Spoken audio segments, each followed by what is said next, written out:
Hello everyone, সবাইকে কেমন আছো? সবাইকে জানাই শুভ দুপুর। সবাইকে কেমন আছো কমেন্টে জানিও। আমি ভালো আছি। আজকে একটা দারুণ দিন, আজ জামাই ষষ্ঠী, তাই সবাইকে জানাই শুভ জামাই ষষ্ঠীর শুভকামনা জানাই সবাইকে। সবাই খুব আনন্দ ফুর্তি করবেন, এনজয় করবেন। আজকের দিনটা খুবই একটা বড় দিন। আজ জামাই ষষ্ঠী বলে কথা। আজকের দিনে সব শাশুড়ি মায়েরা ফোঁটা দিবে জামাইকে।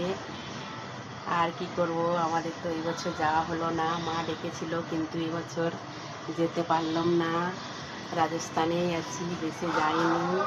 তাই এবছর জামাই ষষ্ঠী হলো না। আগের বছর দেশে ছিলাম, ষষ্ঠীতে কত এনজয় করেছিলাম। তাই এখানে রাজস্থানেই আছি, এখানেই একটু এনজয় আনন্দ ফুর্তি করবো। আর কি করবো, আর